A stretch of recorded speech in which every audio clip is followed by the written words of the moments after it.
오늘 말씀의 제목은 이 불가능한 명령, 가능한 은혜입니다.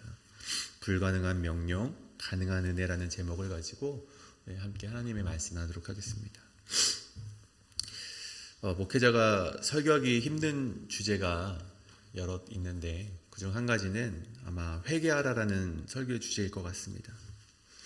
많은 설교자들이 이 회개하라라고 선포를 하였을 때 그래 내가 회개해야지, 내가 하나님 나라도 가까이 왔으니 회개하며 내가 그리스도인으로서 살아가야지 라고 마음을 먹는 것보다는 회개하라라는 말씀을 들었을 때 목회자 설교하는 당신은 회개하였습니까? 라고 생각이 드는 것이 아마 당연지사인 것 같습니다. 아마 우리가 연약한 인간이기 때문에 그런 것이겠죠. 그런 냉소적인 마음에 불쑥 튀어나오는 이 청중들도 있고, 아니면 스스로 이렇게 설교에 단에서 회개하라고 외침 속에서 나는 그렇게 살고 있나 되묻는 물음 속에서 아마 이 회개하라라는 설교가 가장 어려운 말씀이 아닌가 싶습니다.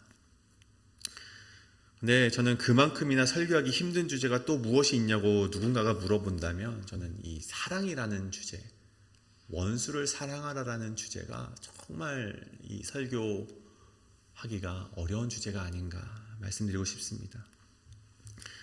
성경에서 수없이 이야기하고 있는 사랑에 대해서 저도 이제 얼마 되지 않는 이 목회자지만 이 사랑에 대해서 설교를 할 때면 항상 이렇게 후폭풍이 있었습니다.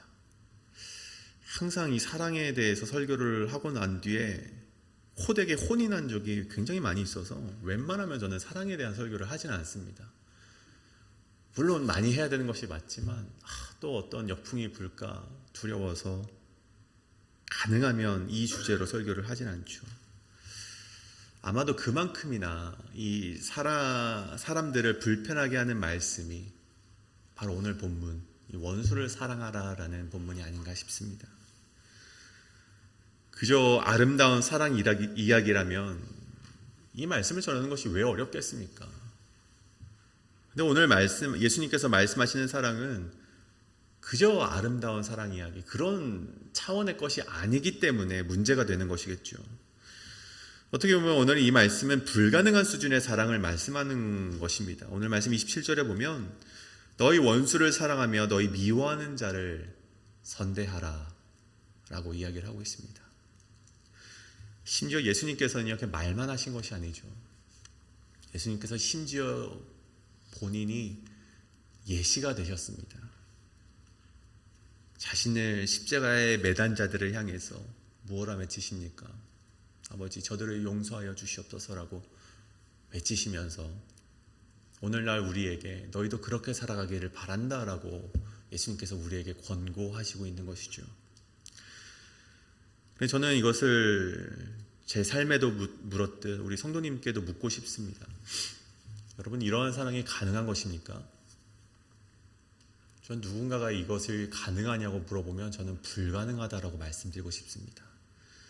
여러분, 이것은 있을 수 없는 사랑입니다. 여러분, 이것을 예수님께서 말씀하셨지만 여러분, 이것은 우리가 해낼 수 없는 사랑이라는 것입니다. 여러분, 예수님도 우리가 이 원수를 사랑할 수 없다는 것을 이미 알고 계셨다는 것이죠. 그래서 원수를 사랑하라라는 이 명령을 그냥 우리의 힘이나 우리의 의지로 해내라고 강요를 하신 말씀이 아니라는 사실입니다. 그렇다면 왜 예수님께서 이 불가능한 말씀을 제자들에게, 그리고 저와 오늘 여러분에게, 그리고 이 땅을 살아가는 그리스도인들에게 말씀하셨는지 오늘 그 의미를 함께 잠시 나누실 텐데, 이 말씀이 우리의 삶에 어떠한 뜻을 가지는지 깊이 새겨보시는 시간 되길 간절히 소원합니다. 오늘 말씀을 통해 그 의미를 발견해내시고 그리고 그 가슴 깊이 그 말씀의 은혜를 새기는 시간이 되시길 소망합니다. 그렇다면 오늘 첫 번째, 이 불가능한 명령, 가능한 은혜 첫 번째는 인간의 힘으로는 원수를 사랑할 수 없음을 깨달아야 합니다. 인간의 힘으로는 원수를 사랑할 수 없음을 깨달아야 합니다. 입니다. 오늘 27절의 말씀이죠. 그러나 너희 듣는 자에게 내가 이르노니 너희 원수를 사랑하며 너희를 미워하는 자를 선대하며 너희를 저주하는 자들을 위하여 축복하며 너희를 모욕하는 자를 위하여 기도하라. 예수님의 이 말씀이 지금 우리에게도 엄청난 도전을 주는 것처럼 너희를 저주한 자를 위해 축복하라, 사랑하라라는 이 말씀은요, 당시 유대 사회의 가치관을 굉장히 흔드는 말씀이었습니다. 여러분, 레위기 19장 18절에 보면요, 이미 이 말씀이 있습니다. 말씀을 읽어보면 원수를 갚지 말며 동포를 원망하지 말며 내 이웃을 사랑하기를 내 자신과 같이 사랑하라 라는 말씀이 이미 율법으로 유대인들에게 주어졌습니다. 이미 구약에도 선포되어서 이미 많은 이스라엘 백성들이 그것을 지켜내고자 노력을 하며 살아갔다는 것이죠. 그런데 유대 사회에서는요, 이 말씀을요, 한 가지 오해한 것이 있었는데 그들의 입맛대로 이 말씀을 해석해서 지키고 있었다는 것입니다. 어떻게 해석을 했냐? 이 이웃이라는 범위를요, 굉장히 축소를 해버립니다. 어떻게 축소합니까? 이 이웃을 자신의 동족, 또 자신의 가족 정도 되는 이웃으로 축소를 해서 여러분 그 정도는 할 수 있지 않습니까? 그러니까 축약을 해서 이 율법을 사람이 지킬 만한 것으로 바꾸어 버렸다는 것입니다. 여러분, 그런데 이것은 좀 더 나은 경우입니다. 여러분, 이 기원전 2세기부터 이 기원 후 1세기 정도까지 이 율법 준수를 굉장히 강요하며 살아갔던 유대교 종파 분류 중에 에세네파라고 있습니다. 근데 에세네파에서 공동체 이 질서를 담은 책이 있는데, 이 사회문서 속에 하나의 책이죠. 그 책에 보면 이렇게 기록이 되어 있습니다. 그들은 진리 안에서 숨쉬고 불경한 자들과 함께 살거나 그들과 어울려서는 안 된다. 그들은 빛의 아들들과 하나 되어 살아야 하고 어둠의 아들들을 미워해야 한다. 여러분, 이것을 어떤 이들은요, 이웃을 사랑하고 원수를 미워해야 한다라고 이렇게 해석하여서 에세네파 사람들은 그 당시 유대교의 이제 그들의 가르침을 받으러 온 자들에게 이렇게 가르쳤다는 것이죠. 그래서 예수님께서 이것을 거론하지 않습니까? 너희가 이웃을 사랑하고 원수를 미워하라라는 말을 들었을 것이다 라고 예수님께서 거론했던 것이 아마 이 에세네파의 그들의 가르침이었다라고 이제 보는 신학자들이 많이 있습니다. 근데 여러분이 이뿐만이 아닙니다. 여러분, 유대 사회에 가장 큰 영향을 주고 있었던 문화가 무엇입니까? 이 로마의 속국으로 살아가고 있었던, 그 치하에 살아가고 있었던 그 유대인들, 이스라엘 백성들이었기 때문에 이 헬레니즘 문화를 무시할 수가 없습니다. 그리고 이들의 고된 전통, 이 고대 근동의 법을 따라갈 수밖에 없는데 그 법 중에는 이 동해보복법이라고, 눈에는 눈, 이에는 이 출애굽기에도 이미 거론이 되었죠. 그런 마음가짐으로 살아갔던 것이 바로 이 시대의 유대교인들이라는 것입니다. 그래서 나에게 어떠한 해를 입힌 자에게 똑같이 해를 입히며 살아가는 것이 이 당시에는 아주 팽배했던, 만연해 있던 사고라는 것이죠. 그래서 27절의 말씀은요, 이러한 사고가 만연해져 있는 저들의 삶 속에서 던져진 예수님의 외침이라는 것입니다. 너희가 그렇게 살지 말고 원수를 사랑해야 한다. 저들을 눈에는 눈, 이에는 이로 살아가는 것이 아니라 저들이 이렇게 해를 가했다면 너희는 그것을 되갚지 말고 사랑으로 저들에게 되갚아 주어야 된다.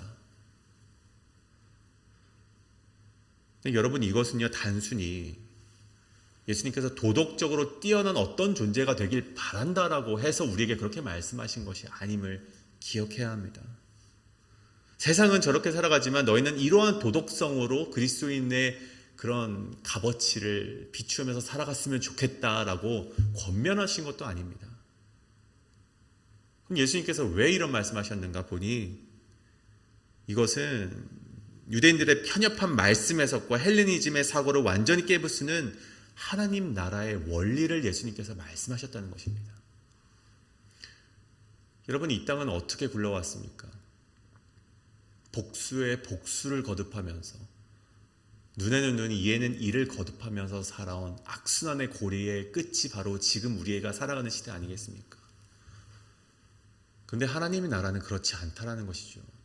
하나님의 나라는 그 악순환의 고리를 그리스도인들이 끊어내고 다시 선한 순환의 고리로 연결시켜 가는 것이 바로 하나님 나라의 작동 원리라는 것입니다.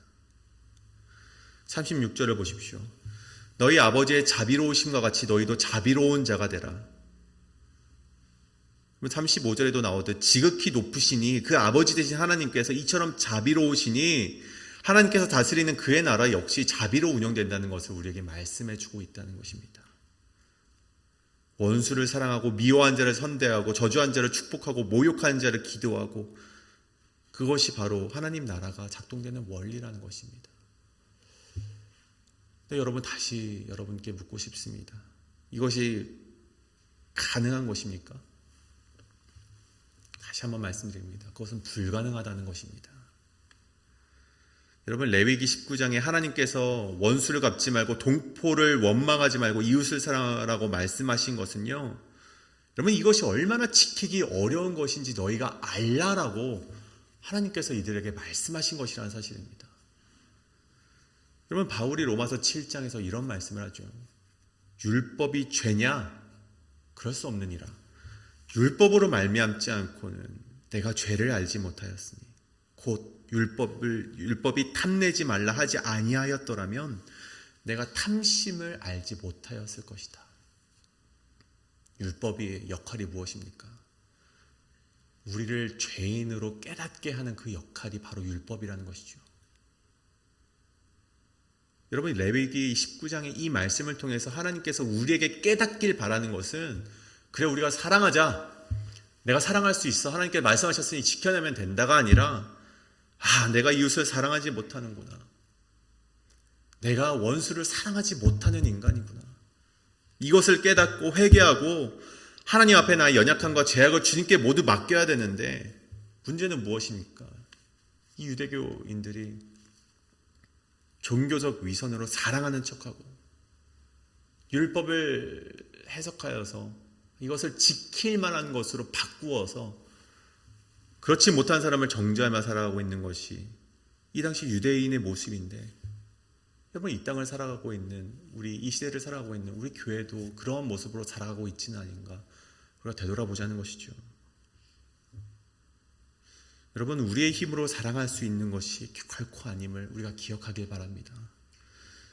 저는 오늘 이 말씀을 통해서 우리가 안 되는 것을 내 힘으로 억지로 해보고 타협을 해서 이 정도만 해도 하나님께서 나를 사랑하실 거야, 이 노력 하나님께서 인정해 주실 거야 라고 나아가는 신앙인이 아니라, 하나님 안 됩니다, 내가 사랑해 보려고 했지만 안 됩니다, 하나님 사랑은커녕 용서조차 할 수 없습니다라며 나의 연약함을 우리 하나님께 토로해내시는 이 시간 되시길 간절히 소원합니다.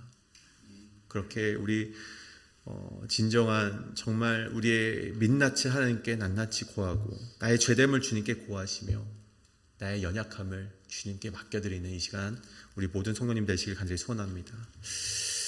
그렇다면 두 번째, 불가능한 명령, 가능한 은혜. 두 번째는 그리스도의 힘으로만 우리는 사랑할 수 있다는 것입니다. 그리스도의 힘으로만 우리는 사랑할 수 있다는 것이죠. 32절부터 34절까지의 말씀 잠시 읽겠습니다. 너희가 만일 너희를 사랑하는 자만을 사랑하면 칭찬받을 것이 무엇이냐? 죄인들도 사랑하는 자는 사랑하느니라. 너희가 만일 선대하는 자만을 선대하면 칭찬받을 것이 무엇이냐? 죄인들도 이렇게 하느니라. 너희가 받기를 바라고 사람들에게 구워주면 칭찬받을 것이 무엇이냐? 죄인들도 그만큼 받고자 하여 죄인에게 구워주니라. 여러분, 여기서 대조되는 주어가 두 개가 있습니다. 맨 처음에 나오는 너희가, 33절, 34절은 너희가라고 먼저 나오고, 그리고 뒤에 보면은 죄인들도 그렇게 하느니라. 그렇죠? 너희와 죄인이 나옵니다. 이 대조를 이루고 있죠. 여러분, 너희라는 것이 누구입니까? 오늘 예수님의 말씀을 들으고자 했던 이 제자들을 말하는 것이죠.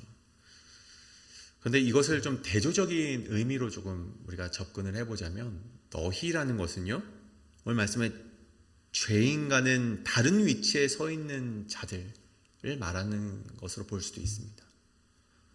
죄인들도 그렇게 하느니라. 그럼 너희는 누구냐?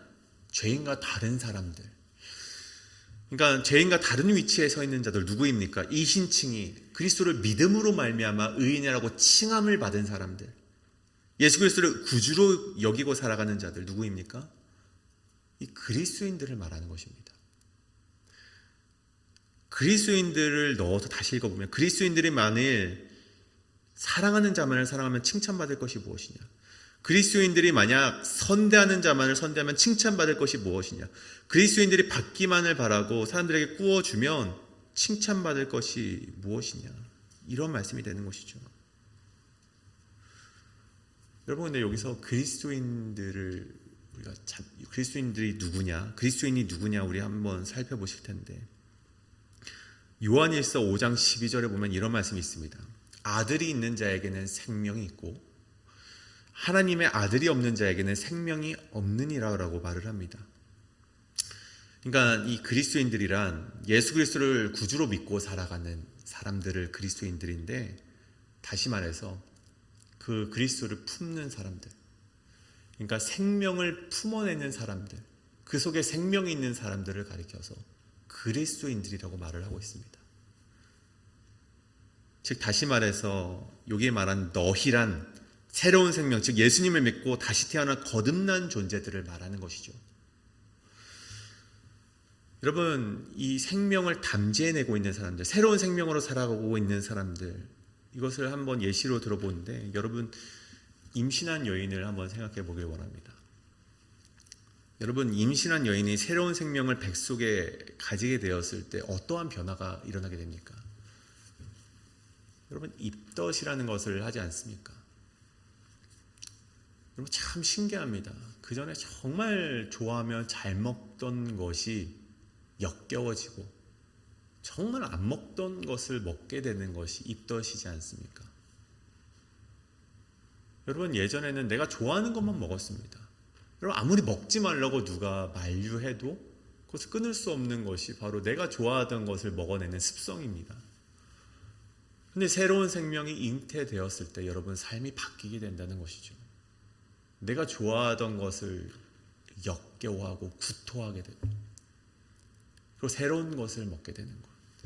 여러분, 물론 입덧이 없는 사람들도 있습니다. 하지만 여러분, 생명이 내 안에 있다는 것을 깨닫게 된다면 여러분 어떻게 됩니까? 해로운 것을 좀 덜 먹게 되고 이 몸에 좋은 것을 먹게 되지 않습니까? 여러분, 저는 이것이 바로 예수 그리스도라는 생명을 담지한 자들이 겪게 되는 변화라고 말씀을 드리고 싶다는 것이죠. 여러분, 생명을 잉태하지 않으면 여러분, 입덧조차 우리가 할 수 없다는 것입니다. 여러분, 우리 안에 새로운 생명이 없으면 우리가 끊어낼 수 없다는 것이죠. 옛사람으로서는 결코 이룰 수 없는 사람을 예수 그리스도와 연합한 새 사람으로서는 가능하다는 것을 보여주는 말씀이 바로 오늘 이 원수를 사랑하라 라는 말씀이라는 것입니다. 구약의 율법은 우리가 사랑할 수 없다는 것을 깨닫게 하고 죄인임을 알려주는 말씀이지만, 예수님께서는 친히 이 땅에 내려오셔서 율법을 완성시키셨고 이제 그 힘을 의지하여서 말씀으로 살아내며 우리가 사랑할 수 있는 존재로 바뀌게 됨을 오늘 우리 예수님을 통해서 알게 된다는 것입니다. 여러분, 오늘 말씀을 좀 정리하고자 합니다. 오늘 말씀에서 나누었듯이 우리의 힘으로는 원수를 사랑할 수 있습니까? 그럴 수 없다는 것입니다. 미워하는 자를 선대할 수도 없고, 여러분, 꾸어준 것은 반드시 받아야 되는 그런 인생이 우리의 인생입니다. 인간의 노력으로 우리가 아무리 사랑하려고 해봤자 한계에 부딪히고 우리의 마음속에는요, 미움과 상처가 자리 잡곤 합니다. 하지만 예수 그리스도를 믿는 자들에게는 새로운 생명이 주어졌고 예수님이 우리 안에 거하실 때 한계를 뛰어넘는 사랑이 비로소 가능해진다는 것입니다. 여러분, 스데반 집사를 기억하십니까? 그는 복음을 위해 살아가다가 돌에 맞아 죽는 순간에 자신을 돌로 치는 사람들을 향해서 무엇라고 고백을 합니까? 주여, 이 죄를 그들에게 돌리지 마시옵소서. 여러분, 이것이 어찌 개인의 의지로 던진 외침이겠습니까? 개인의 죄악 때문에 돌에 맞아 죽는 사람이 저들을 용서한다라는 말은 여러분, 얼마나 허공에 떠돌리는 힘없는 메아리인지 여러분 잘 아시지 않습니까? 여러분, 우리의 죽음과 우리의 이 노력과 이 헌신이 값지게 될 수 있다는 것은 예수 그리스도를 위해 살아갈 때만이 가능하다는 것입니다. 예수 그리스도라는 생명을 우리가 담지해내고 예수 그리스도를 믿음으로 말미암아 고통을 감내하며 용서와 사랑을 할 때 그 사랑이 값진 것이고 비로소 가능해지는 것이고 하나님께서 그 사랑을 어렵지만 해내고 있는 우리의 사랑을 기억하신다는 것을 오늘 잊지 않고 살아가시는 우리 저와 여러분 모두가 되길 간절히 소원합니다. 이 시간 우리 함께 기도하실 때 우리가 이렇게 기도하며 나가길 원합니다. 하나님, 나의 힘으로는 할 수 없습니다. 나의 연약함을 하나님께 구하며 나아갑니다. 나의 연약함을 하나님께서 기억하시고 나를 들어 사용하여 주시옵소서. 예수 그리스도를 믿겠습니다. 예수 그리스도를 믿음으로 말미암아 새로운 생명이 내게 주어졌을 때 비로소 그것이 가능한 것임을 내가 믿는 믿음이 나에게 있게 하여 주시옵소서라고 우리 함께 기도하며 나아가는 이 시간 되길 원합니다. 함께 기도하시겠습니다.